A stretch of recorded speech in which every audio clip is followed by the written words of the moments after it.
Estaremos predicando bajo el título, bajo el tema, la iglesia y la gracia de Dios. La iglesia y la gracia de Dios. Bien, cuando nosotros hablamos de iglesia, cuando hablamos expresamente de lo que es la iglesia, no estamos hablando de edificio.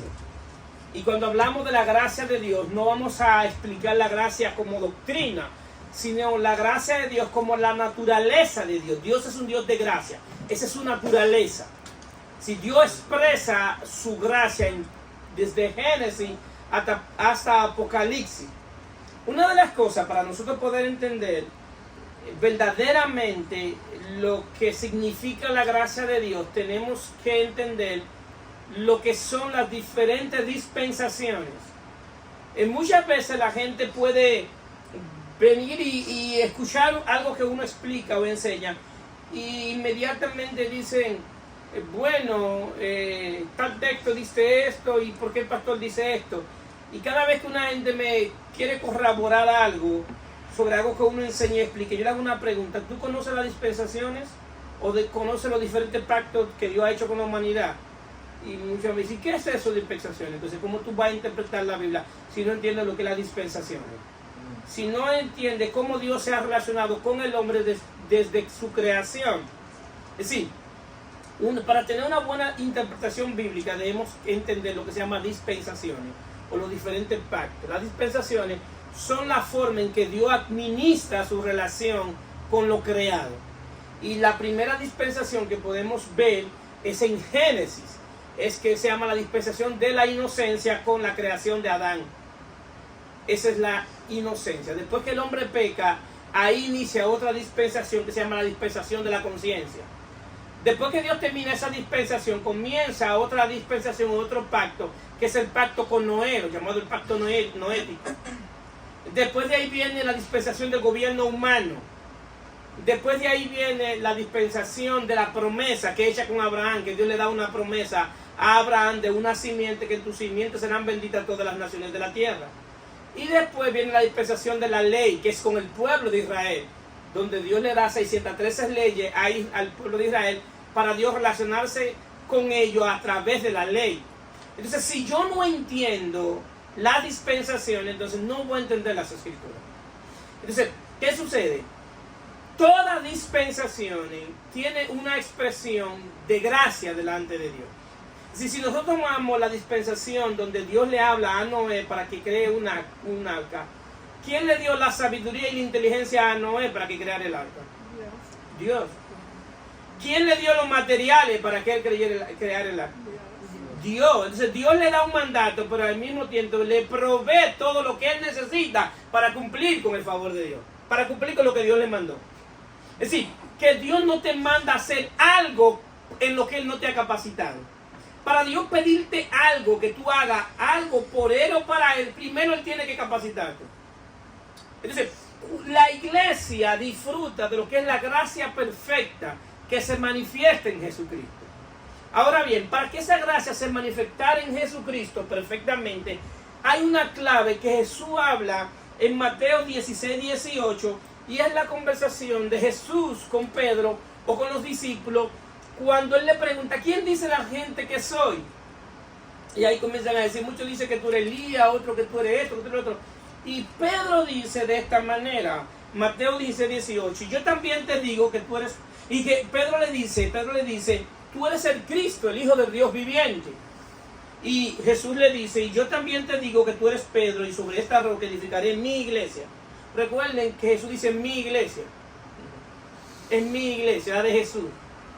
Y las puertas del Hades no prevalecerá contra ella, y a ti te daré la llave del reino de los cielos. Entonces, hay una revelación que se le da a Pedro de que Jesús es el Cristo. De que Jesús es el Cristo, el Mesías, el esperado. Y esa es la revelación. Cuando Pedro dice, tú eres el Cristo, el Hijo de Dios viviente. Entonces Jesús le dice, eso no te reveló carne ni sangre, sino el Padre que está en los cielos. Entonces la revelación de Jesucristo es el fundamento de la iglesia. La iglesia es edificada bajo el fundamento de Jesucristo. Entonces, Jesús habla de iglesia y dice, mi iglesia yo la voy a edificar bajo mi revelación. Quien tenga mi revelación es que puede ser iglesia. Porque ese es el fundamento. La razón de que nosotros vemos muchas cosas que se están viendo por ahí, que le llaman iglesia, y mucha gente que se hacen llamar pastores, apóstoles, profetas, y se hacen llamar así, y tú le preguntas sobre la revelación de Jesucristo y no saben qué es la revelación de Jesucristo. No hay manera de ser iglesia si no se tiene la revelación de que Jesús es el Cristo. No hay manera. Y por eso es que se inventan tantas cosas. Y por eso hay tantas cosas que uno escucha que de verdad, uno solamente tiene que decir que Dios le perdone. Entonces, ¿qué sucede? La iglesia es edificada sobre esto. Entonces Jesús estaba, ahora, ¿qué Jesús estaba diciendo? Porque inmediatamente cuando Jesús dice, sobre esta roca edificaré mi iglesia, inmediatamente, automáticamente, todos nosotros pensamos que Jesús dijo, sobre esta roca yo voy a edificar un edificio. No es lo que Jesús está hablando. Ese es el problema del idioma y de nuestra mentalidad, que inmediatamente nosotros pensamos, Jesús está hablando de que va a edificar un templo físico con una campana que la toquen para avisar que hay servicio. Jesús no está hablando de nada de eso.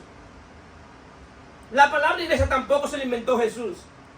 Cuando los discípulos escucharon que Jesús dijo, sobre esta roca edificaré mi iglesia, para ellos no hubo que explicarle que era una iglesia. No hubo que decirle, vamos a darle un curso intensivo que es una iglesia. Inmediatamente ellos sabían de qué Jesús estaba hablando. Jesús estaba hablando de un grupo de hombres y mujeres que en aquellos tiempos le llamaban iglesia a aquellos que salían fuera de un lugar a conquistar otro lugar.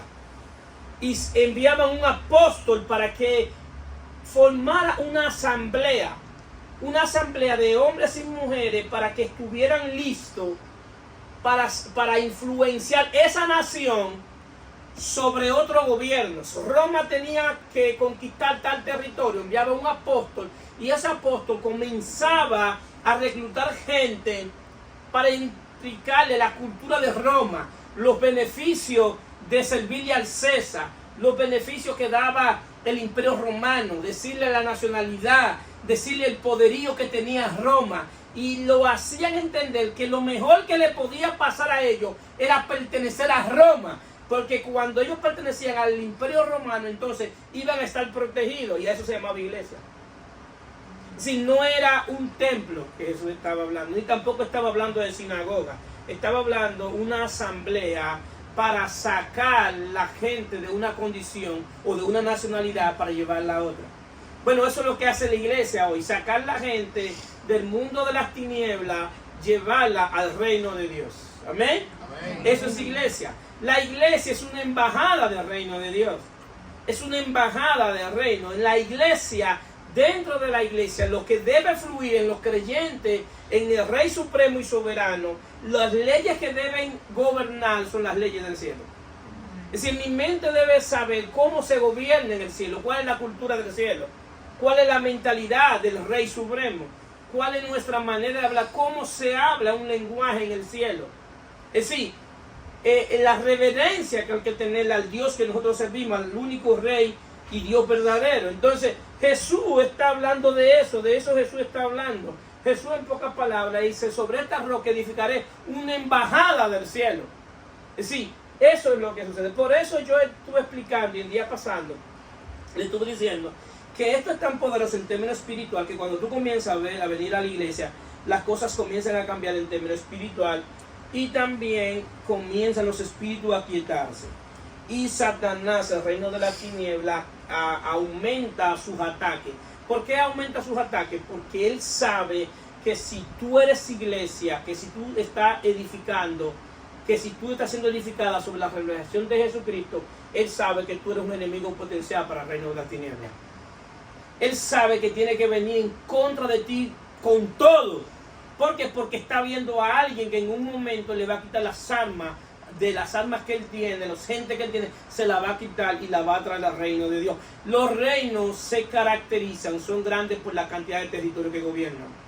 Mientras más territorio gobiernan, más grande es el reino. Entonces cada reino quiere un territorio y el territorio es tu alma. En términos bíblicos, el territorio es tu alma. Entonces hay una lucha espiritual por tu alma. Está el reino de Dios y el reino de las tinieblas. El reino de las tinieblas quiere tu alma. Pero la manera que quiere tu alma es conquistando tu mente. y asimismo el reino de Dios quiere tu alma, pero la manera que conquista tu alma es primero por tu mente. Entonces, nosotros vemos que Jesús da ciertas pinceladas. Ahora bien, Jesús dice, en ese momento, dice que ya tienen la revelación. Él sabe que conocen la relación y hace una división aquí entre lo que, porque quien está preguntando es Jesús de Nazaret. Y como tú lees el texto y dices, pero ¿y qué pregunta le está haciendo? Porque todo el mundo sabe que tú eres Jesús. No está hablando de la parte humana. Porque Jesús de Nazaret es la encarnación, es el nombre al hombre, es la parte humana de Jesús. Y el de la parte humana le está diciendo, ¿quién soy yo por dentro? Si ustedes me están viendo físicamente como un hombre normal, simple, como uno de ustedes, un judío como uno de ustedes. Es más, tengo el rasgo de los judíos, me parezco judío. Y yo le estoy preguntando, ¿quién yo soy? ¿Quién dice la gente que yo soy? Y puedo poner, si tú eres Jesús de Nazaret, hijo de José el carpintero, hijo de María. Tú eres eso, y él no está hablando de eso, porque él está hablando en términos espiritual. ¿Quién dice la gente que soy? Y la revelación que Pedro tiene, dice, tú eres el Cristo. Está hablando de la parte divina. Entonces en Jesús se conjuga o se complementan dos partes, que por 100% hombre y 100% Dios. Por eso en la Biblia ustedes van a escuchar a leer que dice, hijo de hombre, porque se refiere a la parte humana. Y cuando dice hijo de Dios, se refiere a la parte divina. Entonces, ahí vemos que él está revelando su identidad, haciendo una diferencia entre lo que ellos están viendo en términos físicos y en lo que él es en términos espiritual. Jesús de Nazaret es judío, nacido en el tiempo, nacido de mujer y nacido bajo la ley. Esa es la parte humana. Pero la parte que él está revelando es la parte divina. La parte que se revela a Pedro es la parte divina. Tú eres el Cristo, es lo divino. Y Pablo define a el Cristo, Romanos 11:36, porque de él y por él y para él son todas las cosas. A él sea la gloria por los siglos de los siglos. Amén. De ese que le está diciendo, de ese que a Pedro se le reveló, tú eres el Cristo, y lo voy a repetir, porque de él, por él y para él son todas las cosas. A él sea la gloria por los siglos de los siglos. Tú fuiste creado por él y para él. Tú eres de él. De ese. Ese es el lente de la creación. Es la imagen visible del Dios invisible. En él fueron creadas todas las cosas, sean tronos, sean principados, sean potestades. Todo fue creado por él y para él. Nosotros fuimos creados por él y para él.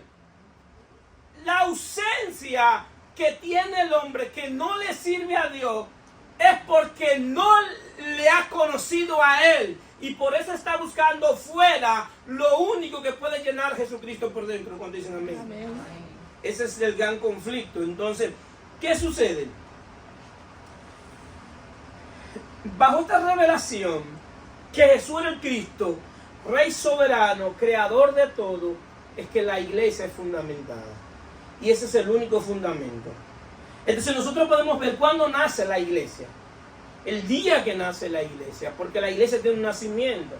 Ahora bien, para nosotros poder entender lo que es iglesia y para poder entender todos los aspectos de la gracia, tenemos que ver cómo Dios se revela a la iglesia desde el Génesis. La iglesia está desde el Génesis. ¿Cuántos sabían eso? Porque la iglesia es eterna. La iglesia no es terrenal, la iglesia es celestial. Entonces Dios quiere revelar la iglesia a manera de tipo, sombra y figura. Ahora bien, ¿cómo nosotros podemos ver la iglesia? La iglesia podemos verla en Génesis. Cada vez que ustedes vean en la Biblia, la mujer es tipología de iglesia. La mujer es tipo de iglesia. Entonces, ¿qué sucede? Para Dios sacar la iglesia en el Génesis, ¿qué hizo con Adán? Lo puso a dormir y sacó la mujer, que es la ayuda idónea. Ahora, Dios, para sacar la iglesia que estaba dentro, ¿dónde estaba Eva antes de nacer? Dentro de Adán. Y de ahí se la sacó. Ahora, ¿dónde estaba la iglesia antes de nacer? Dentro de Cristo. ¿Qué hizo Dios para sacar la iglesia de Cristo? Ponerlo a dormir también. ¿Y de dónde la sacó? De una costilla. Porque de la costilla, cuando el soldado traspasó la espada, ¿qué salió? Sangre y agua. El agua simboliza la palabra y la sangre simboliza la limpieza. La iglesia es limpiada por la sangre de Cristo y por la palabra, por medio del Espíritu. Entonces, ahí vemos entonces que Dios en Génesis estaba revelando la iglesia, pero ya en la manifestación del tiempo, la iglesia sale de Cristo, porque la iglesia estaba dentro de Cristo. No está hablando del edificio, está hablando de la iglesia como institución espiritual. Ahora, pero cuando la iglesia nace en términos espiritual, realmente, el día del Pentecostés. Ahí es que la iglesia nace oficialmente para operar. ¿Y qué fue lo que sucedió? Que la iglesia fue bautizada con el Espíritu Santo el día del Pentecostés. La iglesia, ellos estaban unánimes, estaban juntos en el aposento alto, 120, y ahí viene el Espíritu Santo y lo unge. En aquellos tiempos, las cosas eran ungidas para ponerlo al servicio de Dios. Entonces la iglesia es ungida en ese momento, y ahí inmediatamente se inaugura el nuevo pacto, el pacto de la gracia. El pacto de la gracia comienza a correr bíblicamente el día que la iglesia nace. Sí, que la iglesia y la gracia tienen en común que nacen el mismo día para operar. Porque ahí se inaugura el nuevo pacto, que es el pacto de la gracia. Ahora bien, ahora el Espíritu Santo, ¿qué hace? Hace una obra extraordinaria. Y si nosotros leemos la Biblia detalladamente, vamos a ver que en el Antiguo Testamento quien se revela es el Padre. El Padre comienza a revelarse. En los evangelios quien se revela, ¿quién es? El Hijo. Y en el libro de los Hechos, ¿quién es que viene a la iglesia? El Espíritu Santo. Entonces ahora estamos en la era del Espíritu Santo. Estamos que ahora quien está haciendo la obra en nosotros es el Espíritu Santo, y es concluyendo la obra que ya Cristo hizo. Cristo hizo una obra en la cruz, y esa obra ya fue una vez y para siempre, no vuelve a haber más. No vuelve a haber otro sacrificio, porque ese sacrificio fue una vez y para siempre. Ahora la obra que tienen que hacer es una obra interna, y esa obra la hace el Espíritu Santo. ¿Cuántos están aquí? Amén. Entonces el Espíritu Santo viene entonces a capacitarnos, y viene a que se inaugura el pacto de la gracia, pero viene a capacitar a los que estaban ahí. ¿Para qué? Para entender la palabra de Dios, para entender lo que se había escrito antes de ese día.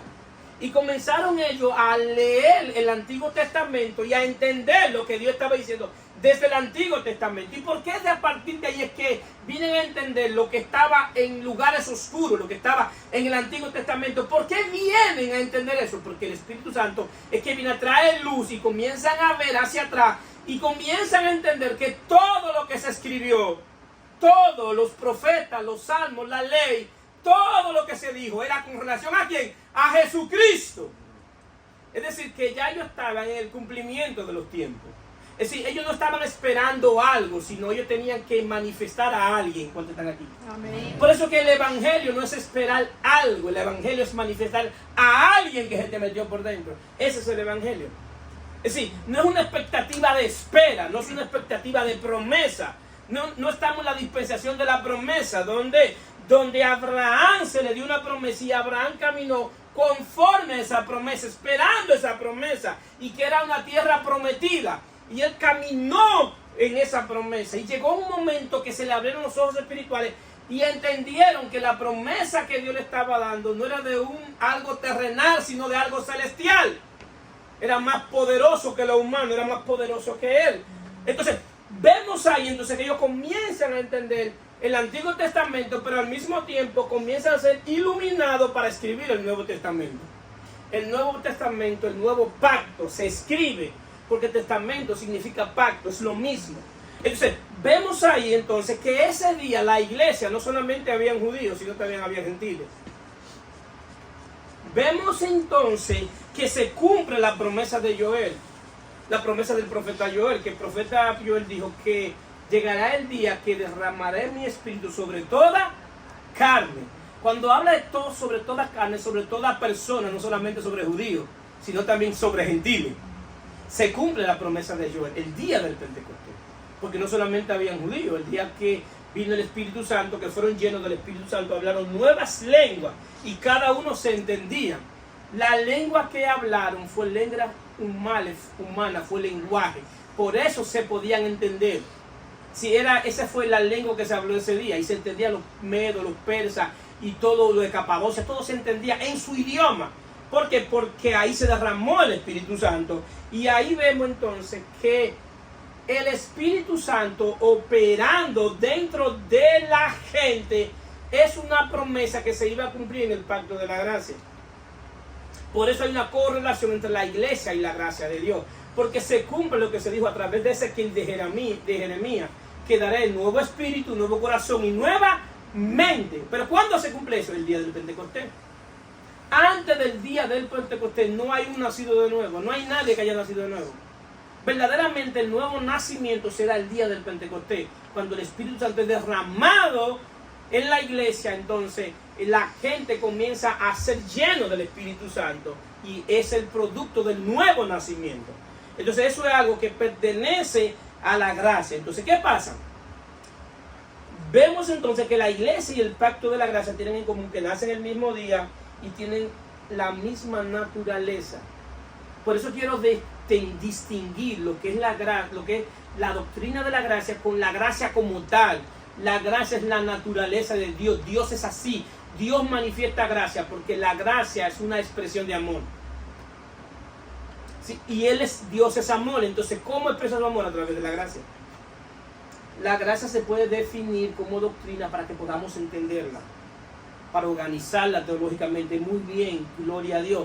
Pero tú puedes conocer todos los contextos teológicos de la gracia y no entender la esencia y la sustancia de la gracia. Entonces, tanto la iglesia, que es la comunidad de creyentes, como la gracia, no como doctrina, la gracia como naturaleza, es lo mismo, tienen la misma naturaleza. Y Pedro dice de esta manera, 2 de Pedro 1:13, como todas las cosas que pertenecen a la vida y a la piedad, nos han sido dadas por su divino poder, mediante el conocimiento de aquel que nos llamó por su gloria y excelencia, por medio de la cual nos ha dado preciosa y grandísima promesa, para que por ella llegase a ser participante de la naturaleza divina, habiendo huido de la corrupción que hay en el mundo a causa de la concupiscencia.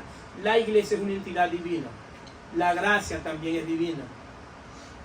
El único conflicto que nosotros tenemos hoy como iglesia es con nuestra propia naturaleza, es con la concupiscencia. Ese es nuestro principal conflicto. Nuestro principal enemigo no es el diablo, es yo mismo, es mi propia naturaleza. El hermano Carlos, cuando habló de una persona que él mismo se decía que él era su propio enemigo. Entonces, nosotros somos nuestro propio enemigo. Por dentro está mi peor enemigo, que es la concupiscencia, que es la parte de la naturaleza caída. Ahora, pastor, ¿cómo yo tengo control de la concupiscencia hoy como iglesia? Hoy que he recibido la gracia de Dios, ¿qué yo tengo que hacer? Lo que tú tienes que hacer es, mientras más tú conozcas de Cristo, más vas a poder huir de la concupiscencia. Es decir, la receta para tú huir de ti mismo, de tu vieja naturaleza, es el conocimiento de Cristo. A mayor conocimiento de Cristo, más fácil tú huyes. ¿Por qué? Porque separado de Él tú nada puedes hacer. Es el conocimiento de Cristo, es Cristo mismo como maestro que va instruyéndote en el camino y edificándote para ser iglesia. Es decir, no es una fórmula. Y vemos gente que se han hecho ricos a través del libro. 5 fórmulas para tener una vida exitosa cristiana. 5 fórmulas, 5 pasos para ser prosperado. 5 pasos para conocer a Dios. 5 pasos para escuchar la voz de Dios. Te lo voy a resumir todo. Todo eso tú lo puedes conseguir solamente con un solo paso. El conocimiento de Cristo. El conocimiento de la revelación de Cristo, que te da el entendimiento de quién es Dios y quién tú eres. Porque no solamente el conocimiento de Cristo te abre el entendimiento, sino que te da identidad y tú comienzas a saber quién tú eres y para qué tú fuiste llamado. Es decir, el principal problema de nosotros, aparte del pecado, es que muchas veces no tenemos identidad. No sabemos quiénes somos en Él. Y eso es propio de no saber la revelación de Jesucristo. Porque cuando yo comienzo a entender la revelación de Jesucristo, yo puedo entender que Dios Padre solamente tiene un solo hijo, que es Jesucristo. Ahora bien, yo puedo ser hijo de Dios por medio de ¿quién? De Jesucristo. Entonces, inmediatamente cuando yo he creído en Cristo y he nacido de nuevo, yo puedo llamarme y decirme orgullosamente, sí, orgullosamente, yo soy hijo de Dios. Él es mi Padre Celestial. Él es mi Padre Celestial. Él es mi Dios y es mi Padre. Y como Padre estoy confiado en Él. Estoy confiado de que Él no me dejará pasar en vergüenza. Que aunque yo esté pasando procesos y esté pasando momentos difíciles, yo puedo entender que es mi Padre Celestial que no me dejará tendido en el suelo. Cuando yo entiendo eso, yo puedo seguir de pie y echando la batalla. Si yo no me doy por vencido, y aún aunque esté en momentos difíciles, aunque esté pasando por valles de sombra de muerte, yo soy capaz de levantar la mano y darle gracias a Dios porque todavía me tiene de pie. Porque si todavía me tiene de pie es porque todavía tiene propósito conmigo. Entonces, es un asunto de nosotros conocer la revelación de Jesucristo. Porque al conocer la revelación de Jesucristo, tú sabes, tú estás confiado. Y no andas en esta vida con temores. ¿Por qué? Porque el perfecto amor de Dios echa fuera todo el temor. Si yo no tengo miedo a qué va a ser de mañana de mí. ¿Por qué? Porque yo soy que estoy en la mano de Dios. ¿Cuánto lo crees? Tú estás en la mano de Dios. Es decir, tú tienes que saber que tú estás en la mano de Dios. Y nadie puede arrebatarte de la mano de Dios. No hay diablo que te pueda arrebatar de la mano de Dios. No hay crisis que te pueda arrebatar de la mano de Dios. No hay nada en el mundo que te pueda arrebatar de la mano de Dios. Porque Él es más poderoso que todo. Y nadie puede arrebatarnos de la mano de mi Padre, dice Jesús. Y Él fue quien me lo regaló. Y nadie puede arrebatar de la mano de Él.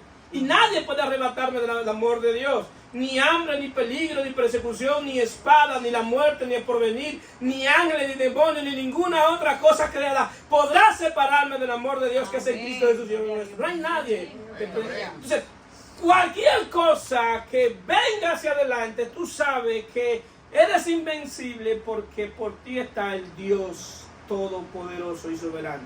Es el Dios victorioso. Entonces, tú por eso sabes que eres victorioso porque estás en Él. Entonces hay algo que yo tengo que trabajar, que todos tenemos que trabajar para llegar a ser participante.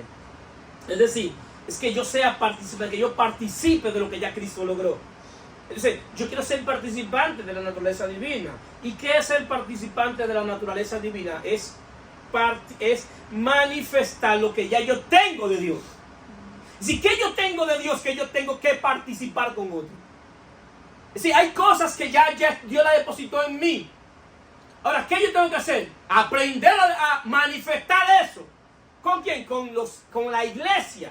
Porque somos iglesia. Es decir, yo tengo que huir de la corrupción. A medida que yo huya de la corrupción del pecado, en esa misma medida se va manifestando más y más la naturaleza divina, que son facultades espirituales que solamente Dios la tiene. Y ser participantes de la naturaleza divina no es que somos dioses, es que tenemos facultades que solamente Dios la tiene. Eso es ser participante de la naturaleza divina. Y se desarrollan algunos aspectos importantes que cuando tú comienzas a desarrollarlo, es extraordinario, queridos hermanos. Tú comienzas a entender cosas espirituales.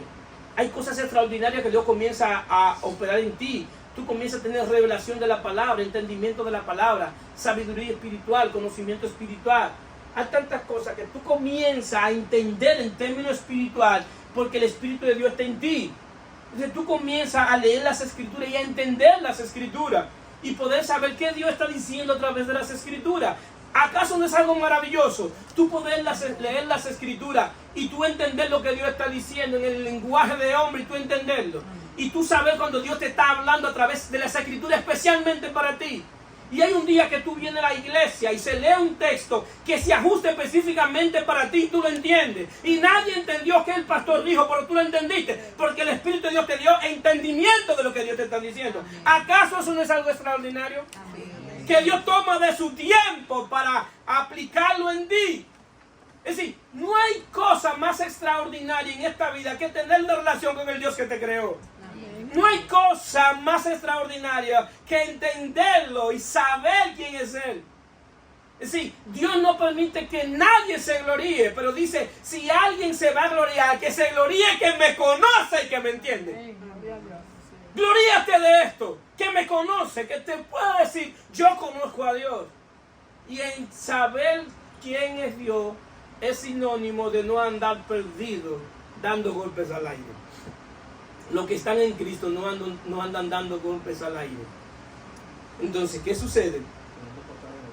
En Hechos 20 vemos un discurso que es el discurso de despedida del apóstol Pablo.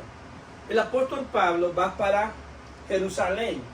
Y como va para Jerusalén, va porque está siendo acusado y lo quieren llevar frente al concilio de Jerusalén, de acusarlo de la predicación que él está hablando. Y Pablo llama a la iglesia de Éfeso, a Mileto, le dice a los ancianos, vengan a Mileto, que quiero hablar con ustedes. Y luego en su casa le invito a que lean Hechos 20 y que les pida a Dios por lo menos ver lo que Pablo está diciendo. La Biblia tiene algo extraordinario que te puede, en términos espirituales, se puede transportar lo que él está diciendo y el sentimiento que Pablo tiene con ellos. Y Pablo sabe que nunca más iba a volver a ver a los efesios. Ya sabía que estaba a punto de morir. Y estaba a punto de pasar muchas dificultades. Y esa iglesia que él tuvo 3 años y medio con ellos, él llama a los ancianos y les quiere hablar. Y le quiere hablar a esa iglesia y despedirse de ellos. Y por eso en una parte dice, yo sé que ustedes nunca más volverán a ver mi rostro. Pero quiero dejarle algo claro. Algo claro como iglesia. Para que ustedes puedan ser iglesia. Porque si no entienden esto que yo les voy a decir, no hay manera de que ustedes sean iglesia. Serán cualquier cosa, pero no serán iglesia. Y Pablo dice en Hechos 20:19, sirviendo al Señor con toda humildad y con muchas lágrimas y pruebas que me ha venido por las acechanzas de los judíos. Y como nada que fuese útil he rehuido de anunciar y enseñarlo públicamente y por las casas. Vemos ahí que la iglesia, ¿qué eran? Casa. La iglesia eran casa. No eran edificios, eran casa. Entonces, testificando a judíos y a gentiles acerca del arrepentimiento para con Dios y la fe en nuestro Señor Jesucristo. Ahora aquí, ligado yo en espíritu, voy a Jerusalén sin saber lo que allá me ha de acontecer, salvo que por el Espíritu Santo que por todas las ciudades me da testimonio diciendo que me esperan prisiones y tribulaciones.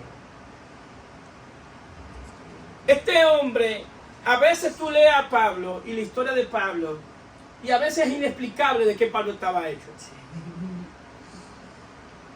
De qué Pablo estaba hecho. Entender a Pablo, el personaje de Pablo, es entender la gracia de Dios.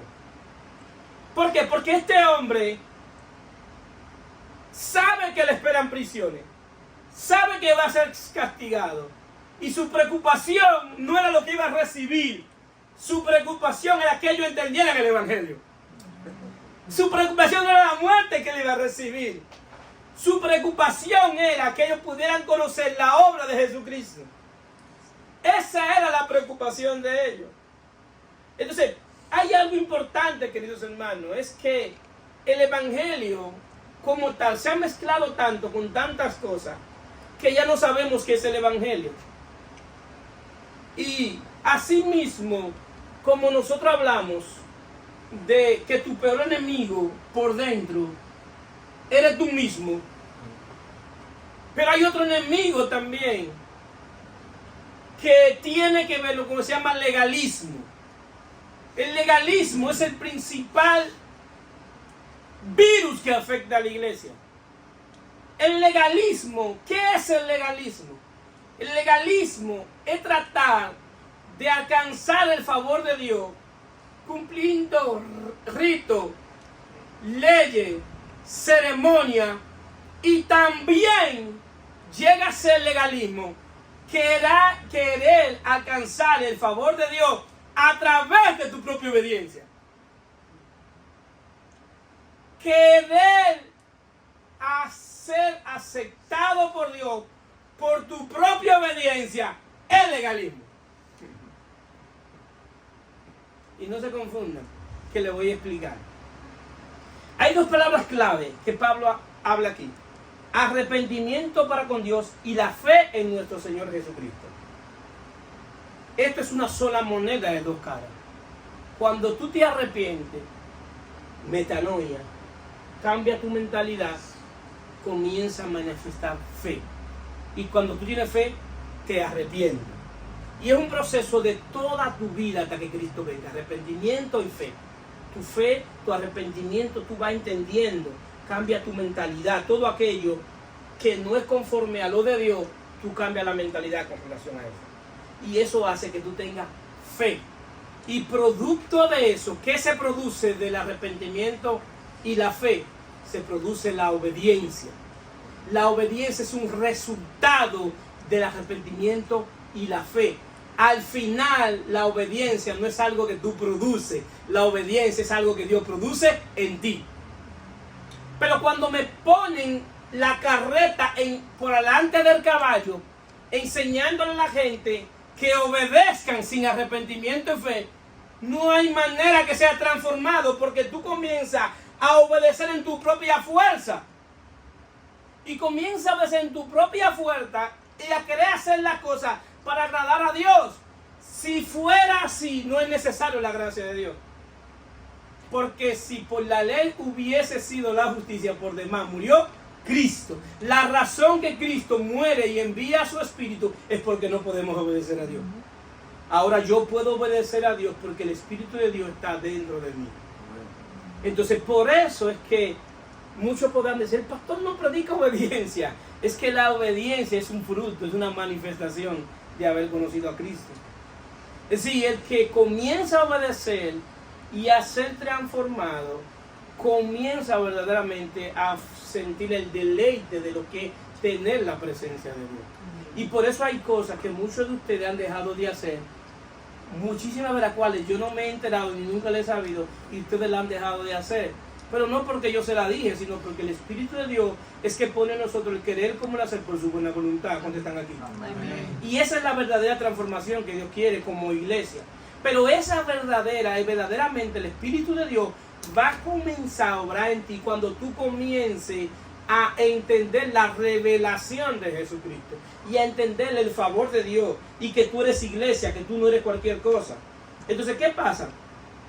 Y Pablo sigue diciendo, pero en el 24, de hecho, pero de ninguna cosa hago caso, ni estimo preciosa mi vida para mí mismo, como tarde acabe mi carrera con gozo y el ministerio que recibí del Señor Jesús, para dar testimonio del Evangelio de la gracia de Ariel. Para dar testimonio de la gracia de Dios. Sí, Pablo le llama y le dice, miren, ¿usted quiere ser iglesia? Sí, queremos ser iglesia. Anciano, ¿quieren ser iglesia? Sí, queremos ser iglesia. Poder testimonio del Evangelio de la gracia de Dios. Ahora, ¿cómo yo puedo dar testimonio del Evangelio de la gracia de Dios si no entiendo qué es la gracia de Dios? Si yo necesito entender qué es la gracia de Dios para poder dar testimonio de la gracia de Dios. Entender que todo lo que yo he recibido, lo he recibido por gracia, por su misericordia. Todo lo que he recibido por gracia. Ahora, pero ¿dónde está la manifestación de esa gracia de Dios? Esa manifestación de la gracia perfecta de Dios se da en el nuevo pacto. ¿Por qué? Porque en la gracia de Dios, Dios crea un nuevo hombre, que es el nuevo hombre creado en Cristo Jesús. ¿Cuánto sabía que usted, si usted creyó en Jesucristo, ya es un nuevo hombre creado en Cristo Jesús? Amén. Que dentro de usted hay facultades espirituales extraordinarias. ¿Cuánto lo creen? Amén. Eso le enseña la Biblia. Usted es un nuevo hombre creado en Cristo Jesús. Es decir, que ahora al ser un nuevo hombre, Dios no rehabilita a Adán. Dese cuenta que lo que Dios hizo fue matarlo en una cruz. Porque Cristo venía de la representación de la raza humana. Cristo murió por Adán también. Y el representante de la raza humana. Es decir, Dios nos dijo, vamos a darte un curso de cómo dejar de fumar. Vamos a darte un curso de cómo dejar que tú bebas. Vamos a darte un curso para que tú dejes de ser adulto y fornicario. Vamos a darte un curso de eso. Y vamos a darte una clase. Y cuando Dios te dé esa clase, tú vas a ver cómo tú dejas todo eso. No, Dios no hace eso. Dios hace que al viejo hombre, la vieja creación, lo cuelga en un madero. Y después lo entierra. Y en la resurrección nace un nuevo hombre. Es decir, que todo lo que yo puedo dejar de hacer es si nazco de nuevo. Es decir, tengo una nueva simiente, una nueva naturaleza. Es decir, de la única manera que yo puedo hacer lo que Dios quiere que yo haga es si he nacido de nuevo. Y por eso Pablo habla del Evangelio de la gracia de Dios. Y se resume de esta manera. El Evangelio de la gracia de Dios se resume de esta manera. 2 Corintios 5:17. De modo que si alguno está en Cristo, nueva criatura es. Las cosas viejas pasaron. He aquí todas son hechas nuevas. Y todo esto proviene de Dios, quien nos reconcilió consigo mismo por Cristo. Y nos dio el ministerio de la reconciliación. 19. Que Dios estaba en Cristo reconciliando consigo al mundo, no tomándole en cuenta a los hombres sus pecados, y nos encargó a nosotros la palabra de reconciliación. Así que somos embajadores en el nombre de Cristo, como si Dios rogase por medio de nosotros, rogamos en el nombre de Cristo, reconciliados con Dios.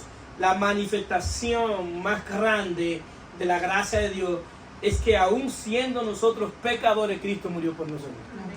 Bendito sea su nombre. Bendito sea su nombre, así mismo es. Es decir, ¿quién es capaz de morir por un pecador? Solamente Dios. Solamente Jesús.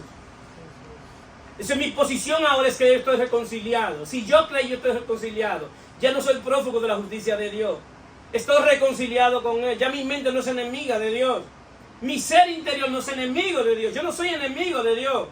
Si ya Dios no anda buscando para condenarme, Dios anda buscando para que yo entienda todos los beneficios que yo tengo en la herencia por ser hijo de Dios. Si Dios no anda detrás de ti viendo lo malo que tú eres, Dios anda detrás de ti para que tú conozcas lo bueno que Él es. ¿Cuánto lo creen? Es decir, ese lenguaje y ese evangelio de miedo, de meterle miedo a la gente, de ven a la fuerza para que no te vayas para el infierno, eso no es el evangelio, querido hermano. Quítate esto, ponte allí, ponte allá. Eso no es el evangelio, eso es disparate.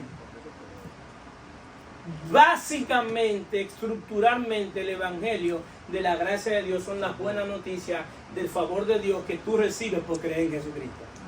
Mire qué sencillo. Y no solamente eso, que me hace una nueva creación, una nueva criatura. Y ahora es que yo tengo que aprender a caminar como una nueva criatura. Pero Pablo dice que somos embajadores. Como iglesia somos embajadores. Y nos damos cuenta que aquí Pablo, en el Nuevo Testamento, la Biblia no se habla de un yo, sino de un de nosotros. ¿Por qué? Porque ser iglesia no se trata de mí, ser iglesia se trata de nosotros. Si yo no puedo ser independiente en la iglesia, es un nosotros. Entonces, ¿qué pasa? Hechos 20:32. Y ahora, hermano, encomiendo a Dios y la palabra de su gracia, que tiene poder para solidificar y dar herencia con los santos, con todos los santos. La palabra que te puede hacer que tú seas edificado en Cristo Jesús es la palabra de su gracia. La palabra de su gracia. Es la palabra, esa palabra es la que verdaderamente va a hacer que tú seas edificado. Tú no puedes ser edificado como iglesia si no conoces la palabra de su gracia. Si la palabra de su favor, de que ya tú estás reconciliado, de que estás perdonado. Es decir, ¿por qué es importante la palabra de su gracia? Porque la palabra de su gracia es depositada en tu corazón. Es decir, la palabra de su gracia no es la palabra de arrepentimiento. La palabra de su gracia es que Dios deposita la palabra de su gracia, es la palabra de su favor para contigo. Y esa palabra comienza a trabajar en tu corazón. Y se deposita ahí como una simiente, la simiente de Dios. Esa palabra está ahí. Es decir, no solamente tú comienzas a ver el favor de Dios en tu vida, de lo que tú has visto desde que tú naciste, sino que hoy esa palabra comienza a estar ahí, comienza a trabajar en ti. Y el Espíritu Santo comienza a hacerte ver el favor de Dios. Saber quién tú eras, dónde tú estabas y dónde tú estás hoy. Y no estoy hablando de cosas materiales. Saber que tú pasaste de muerte a vida. Que tú antes eres enemigo de Dios y ahora has sido reconciliado. Que antes eres esclavo del pecado y ahora eres esclavo de la justicia. Saber que tú eres hijo de Dios, saber que tienes el Espíritu de Dios, saber que tú tienes un propósito eterno, saber que tú tienes herencia en los santos. Esto, si verdaderamente se entienden por el Espíritu, no hay nada que supere esto, queridos hermanos. No hay manera que algo supere esto, saber lo que Dios ha hecho por nosotros. Y no solamente eso, sino conocer que el Dios creador de todo el universo, el Dios soberano, el Dios que gobierna todo y que su presencia llena el cielo con su esplendor. Ese Dios tan grande, tan poderoso, es tan humilde de venir a vivir en simples pecadores como nosotros. Entender eso solamente por el Espíritu. Y cuando tú entiendas eso por el Espíritu, va a tener que darle gloria a Dios. Y el que entiende eso por el Espíritu no puede, le es imposible dejar de adorar. Yo entendí lo que la hermana Mari dijo que le sucedió la semana pasada. Yo entendí. Porque verdaderamente el que se ha acostumbrado a estar en la presencia de Dios, el día que no se siente cerca de esa presencia y esa adoración, se siente incompleto. Se siente incompleto. Y eso no tiene precio, eso no se compra, eso es gratis, eso es por gracia. Y eso solamente se puede disfrutar como iglesia. Es como iglesia. Entonces, ¿qué sucede? Nosotros tenemos que entender que esa palabra de su gracia hace que cambie nuestro corazón. La palabra de su gracia hace que tu oración no sea de petición. La palabra de su gracia, tu oración es de gratitud. Por eso las oraciones apostólicas comienzan diciendo, dando gracias al Padre. Es decir, antes de que yo voy a pedir algo, yo voy a orar, pero voy a orar dando gracias al Padre. Es decir, que toda nuestra oración debe ser cuando tú te comiences a orar, dando gracias al Padre que me salvó. Dándole gracias a Él. La oración de su gracia te hace saber que tú perteneces a la iglesia. La iglesia como tal, queridos hermanos, nunca puede dejar de predicar de la gracia de Dios. Porque el fundamento de la gracia, del pacto de la gracia, no es en ninguna de la dispensación que vimos. Toda la dispensación que vimos fue anunciando a Cristo. Es decir, toda la dispensación que dije desde el principio, ¿a quién estaban anunciando? A Cristo. Y tú comienzas desde el principio a ver esa gracia manifestada. En Adán pecó, se vistió con hoja, Dios lo vistió con una piel de cordero. A Noé lo llama que haga una arca. ¿Qué es arca? Arca de salvación. A Abraham lo llama y le da una promesa: en ti serán benditas todas las simientes de la tierra. Y Pablo dice que la simiente, ¿quién es? La simiente es Cristo. El pueblo de Israel le da la ley para que entendieran que por medio de la ley no podían alcanzar el favor de Dios. Para que entendieran que ellos no podían cumplir la ley. Porque la ley revela lo malo que es el hombre, pero la gracia revela lo bueno que es Dios.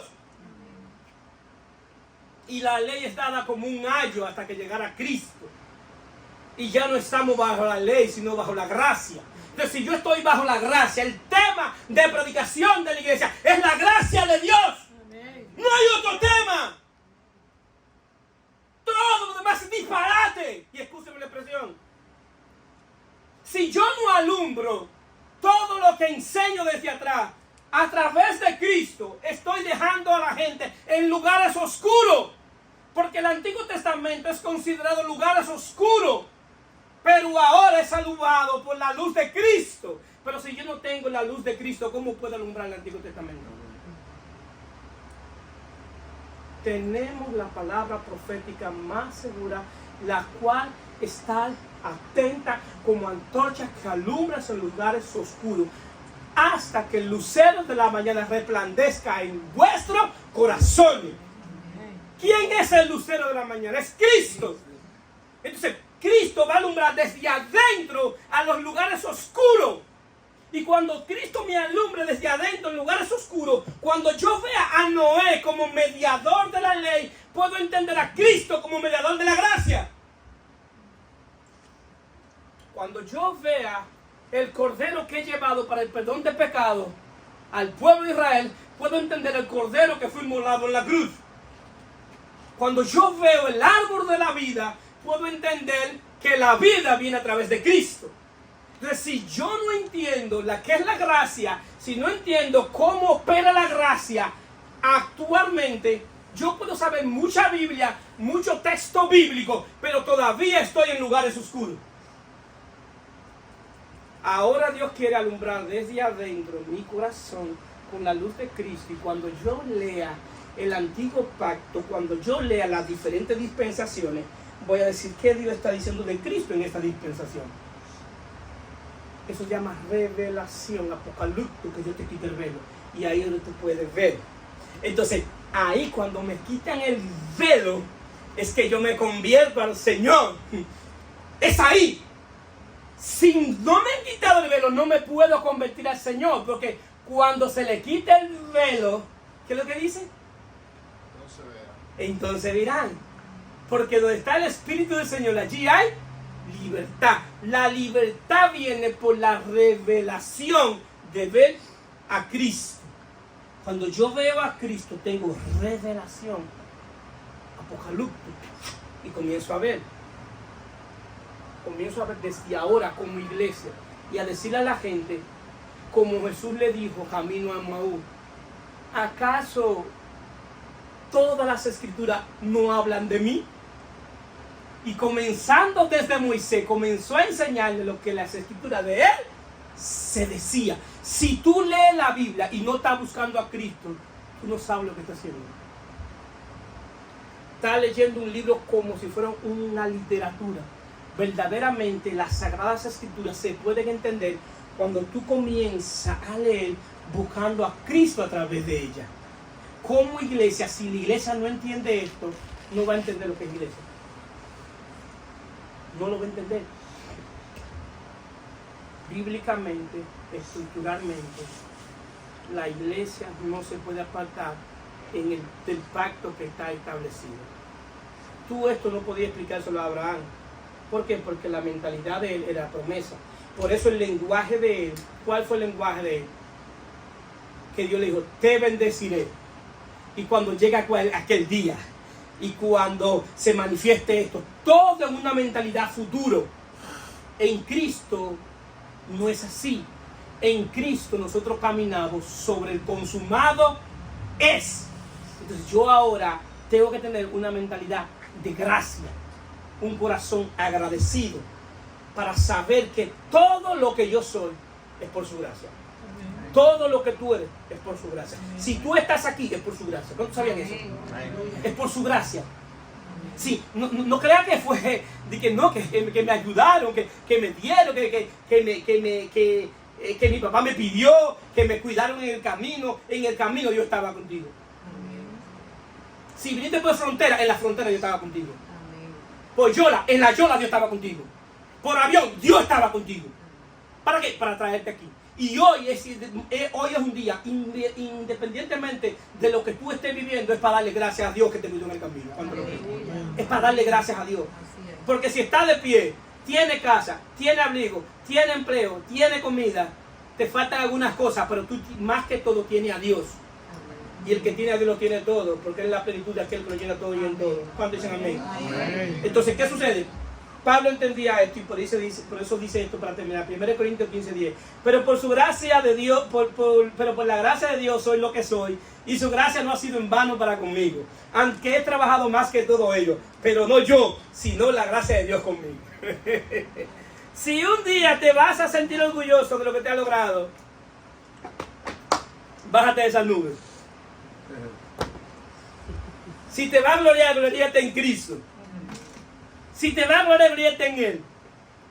Y espero que de aquí en adelante tu mentalidad sea de gracia, de gratitud. Y tu corazón siempre estará agradecido, sin importar lo que tú estés viviendo. Y no caiga en el error que cometió el pueblo de Israel, de comenzar a pelear con Dios. Porque lo que tú estás viviendo, Dios sabe lo que estás haciendo. Y todo proceso que tú estás viviendo es el instrumento que Dios está utilizando para que tú le conozcas. Es el instrumento que Dios está utilizando para que provocar arrepentimiento en ti. Es el instrumento que Dios está utilizando para que tú veas su mano a su favor. No te enfoques en lo que falta, gloríate en lo que ya tú tienes en Él. Porque lo que tú tienes es más de lo que te hace falta. ¿Cuánto le crees? Y lo que Dios te ha dado es más de lo que tú te mereces. Entonces, es tiempo de salir de aquí gozoso, aunque tengamos los bolsillos vacíos, pero gozoso, porque tú lo tienes a Él. Él es el dueño del oro y la plata, y Él sabe cómo manifestar su gracia a su iglesia, porque la gracia y la iglesia no se pueden dividir, están hechos de la misma naturaleza. Se pueden poner de pie.